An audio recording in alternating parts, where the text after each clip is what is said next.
I never thought those 5 words would change everything. Not after spending years building walls around my heart. If you've ever navigated the complicated waters of dating as a single parent, this story might just resonate with you. Stay with me until the end for a twist that changed my entire perspective on love and family. If this story touches your heart, please consider liking this video and subscribing to the channel for more real stories about life's unexpected journeys. The restaurant buzzed with Friday night energy as I straightened my tie for the 3rd time. 6 years of being a single dad to my daughter Emma had left little room for dating, but my sister's persistent matchmaking had finally worn me down. "Just one date, Jake," she'd pleaded. "You can't hide behind fatherhood forever." I checked my watch again. Sarah was 5 minutes late, which gave my anxiety plenty of time to build. What was I doing here? Emma was at home with my parents, probably wondering why Daddy was dressed up on a Friday night instead of having their usual pizza and movie marathon. When Sarah walked in, my rehearsed introduction caught in my throat. She wore a simple blue dress that matched her eyes, her dark hair falling in soft waves around her shoulders. She smiled nervously as she approached, and I felt something I hadn't experienced in years, that flutter of possibility. "Jake?" she asked, extending her hand. "That's me," I managed, standing awkwardly. "It's nice to finally meet you." The initial awkwardness melted quickly. Sarah was a kindergarten teacher with a quick wit and an infectious laugh. She loved classic films and hiking, 2 of my own passions that had taken a backseat to parenthood. For 2 hours, we talked without pause, our conversation flowing effortlessly from childhood memories to career aspirations. "I haven't laughed this much in years," I admitted as we shared a dessert. The confession surprised even me. When had I last felt this comfortable with someone new? Sarah's smile softened. "Me neither. This has been wonderful." She hesitated, twisting her napkin slightly. "But before this goes any further, there's something you should know." She took a deep breath. "I have a child." 5 simple words. I froze, my spoon suspended halfway to my mouth. My mind raced with conflicting emotions. On one hand, I understood the challenges of single parenthood better than most. On the other, I'd spent years carefully constructing a life for Emma and me. The thought of disrupting our delicate balance with another child, another family dynamic, sent a wave of panic through me. "A daughter," Sarah continued, filling my silence. "Lily. She's 4. I nodded mechanically, suddenly aware of my own hypocrisy. Hadn't I spent years defending my status as a single father? Hadn't I complained about dates who disappeared at the mention of Emma? Yet here I was, hesitating for the exact same reason. "I have a daughter too," I finally said. "Emma. She's 6. Sarah's eyes widened, then crinkled with amusement. "Your sister didn't mention that." "Neither did yours," I replied, feeling the tension break slightly. The rest of the evening shifted. We shared stories about our children, Emma's obsession with dinosaurs, Lily's budding artistic talents. As Sarah described her journey as a single mother after her husband left when Lily was just a year old, I found myself admiring her strength and resilience. When we parted that night, I promised to call her, but uncertainty gnawed at me during the drive home. My parents noticed immediately. "That bad?" Mom asked as I slumped onto the couch. "No," I admitted. "That good, actually." "Then why the long face?" Dad inquired, lowering his newspaper. I explained about Sarah, about Lily, about my conflicted feelings. "It's just complicated. Emma's finally in a good place. She doesn't wake up crying for her mother anymore. Our routine works. Adding more people to that equation seems scary," Mom finished for me. "Of course it does. Love always is." The next morning, Emma bounded into my room at dawn, her curly hair wild from sleep. "Did you have fun on your grown-up dinner, Daddy?" I pulled her into a hug. I did, Pumpkin. Was she nice? Emma asked, her innocent question cutting straight to the heart of the matter. Very nice, I admitted. She has a little girl too, a bit younger than you. Emma sat up, suddenly interested. Really? What's her name? Does she like dinosaurs? Can I meet her? Her enthusiasm caught me off guard. While I'd been worrying about disrupting Emma's stability, I'd overlooked something crucial, her loneliness. Despite my best efforts, our little family of two sometimes felt incomplete to her. I called Sarah that afternoon. We agreed to a playdate at the park the following weekend, a low-pressure way for the girls to meet. The days leading up to it were filled with Emma's excited questions and my growing anxiety. The Saturday dawned bright and clear. Emma insisted on wearing her favorite dinosaur t-shirt and bringing her collection of plastic prehistoric creatures to show Lily. As we approached the playground, I spotted Sarah sitting on a bench, a small dark-haired girl half hiding behind her legs. That's them, I told Emma, who suddenly grew shy herself, clutching my hand tighter. Sarah waved, her smile warm but nervous. Jake, Emma, this is Lily.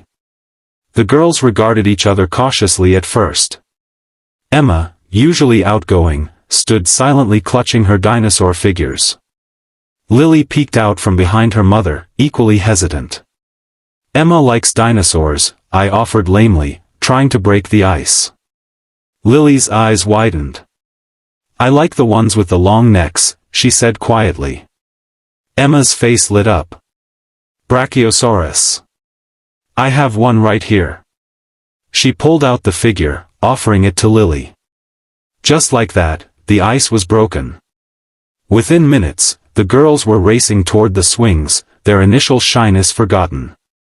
Sarah and I watched from the bench, both relieved and amazed at how easily children could form connections. They seemed to be hitting it off, Sarah observed. Better than we did at first, I joked, remembering my frozen reaction to her revelation.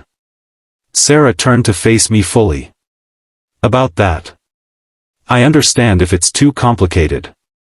Dating as a single parent is hard enough without adding another child to the mix. Her honesty disarmed me. I've been thinking about that a lot, I admitted. When my wife left us, I promised Emma I'd always put her first. I've used that as an excuse to avoid getting close to anyone. I know that feeling, Sarah said softly. After Lily's father left, I built my whole identity around being her mother. It's safer that way. Safer, but lonely, I added, surprising myself with the admission. We watched our daughters playing, their laughter carrying across the playground. Emma was showing Lily how to pump her legs on the swing, the older girl naturally taking on a protective role that warmed my heart. Maybe, Sarah ventured, we've been thinking about this all wrong. Maybe having another child in the picture isn't a complication, it's a gift. The playdate extended to lunch, then ice cream. By the end of the day, Emma was begging to know when she could see Lily again. As we said our goodbyes, I felt something shift inside me, a willingness to consider possibilities I'd long closed off. Over the next few months, our families began a careful dance of integration. Movie nights now included 4 of us squeezed onto my couch.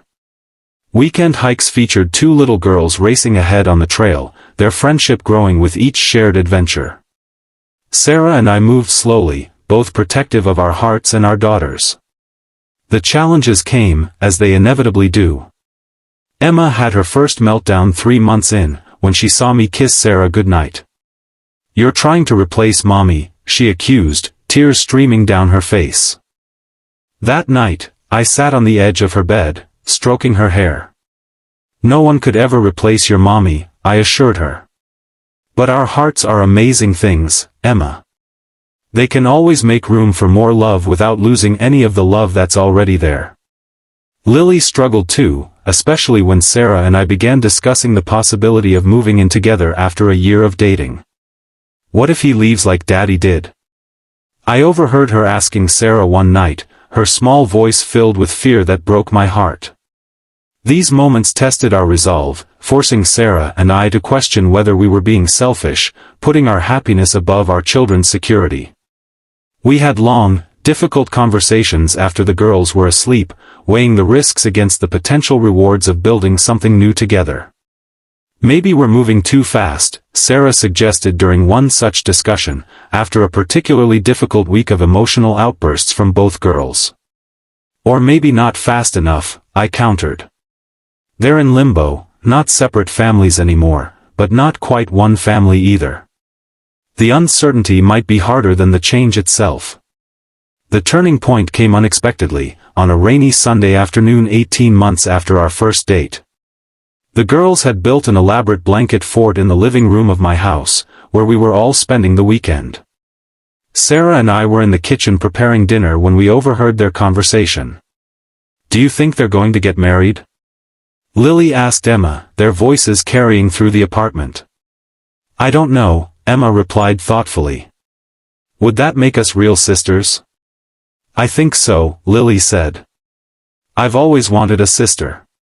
"Me too," Emma admitted. "And I like having Sarah here. She makes Daddy smile again." "My mom smiles more too," Lily observed. "And your dad doesn't yell at the TV during football games like my old dad did." Their innocent observations hit me like a thunderbolt. While Sarah and I had been carefully analyzing every interaction, worrying about every potential pitfall, our daughters had been forming their own conclusions. They weren't just tolerating our relationship, they were embracing the possibility of becoming a family. That night, after the girls were asleep, I took Sarah's hand as we sat on the porch swing. "I've been thinking," I began nervously. "We've spent so much time worrying about what could go wrong that we've almost missed what's going right in front of us." Sarah squeezed my hand. "The girls. Not just them," I said. "Us. All of us together. It works, Sarah. It's messy and complicated and sometimes really hard, but it works." 3 months later, I proposed, not just to Sarah, but to all 3 of my girls. We gathered at the park where Emma and Lily had first met. I got down on one knee before Sarah, while the girls watched wide-eyed. "Sarah, will you marry me?" I asked, my voice shaking slightly as I opened the ring box. Before she could answer, I turned to Lily, pulling out a small heart-shaped locket. "And Lily, will you let me be your dad? Not to replace your father, but to love you and care for you always?" Tears streamed down Sarah's face as Lily nodded enthusiastically. Finally, I turned to Emma, who was bouncing with excitement. From my pocket, I produced a matching locket. "Emma, my brave girl, will you share your dad and help me build a new family with Sarah and Lily?" "Yes, yes, yes," Emma shouted, throwing her arms around my neck. Sarah knelt beside us, gathering all 3 of us in her arms. "Yes," she whispered against my ear. "To all of it." Our wedding 6 months later was small and child-centered. Emma and Lily walked down the aisle together, scattering flower petals and occasionally stopping to make sure they were doing it right. They stood beside us during the ceremony, official witnesses to the merging of our families. The adjustment to life as a blended family wasn't always smooth. We had our share of tears, tantrums, and midnight doubts. Lily still sometimes asked about her biological father, who remained on the periphery of her life with occasional phone calls. Emma had moments of confusion about her loyalty to the mother she barely remembered. But we faced each challenge together, creating new traditions while honoring the past that had shaped us all. Sunday morning pancake breakfasts became sacred family time. The girls shared a room by choice, their walls covered with a mixture of dinosaur posters and fairy tale princesses that somehow worked together, just like our family. 3 years after that fateful blind date, as I watched Sarah helping the girls with their homework at our kitchen table, I marveled at how 5 simple words, "I have a child," had nearly derailed what would become the greatest blessing of my life. That night, after tucking the girls in, Sarah found me looking through our family photo album. "Penny for your thoughts," she said, curling up beside me on the couch. I was just thinking about our first date, I admitted. How close I came to walking away when you told me about Lily. Sarah nodded, tracing her finger over a photo of the four of us at the beach. I almost didn't tell you that night. I'd had so many first dates end the moment I mentioned being a mother. We were both so afraid, I mused. Trying to protect ourselves and our daughters from more pain.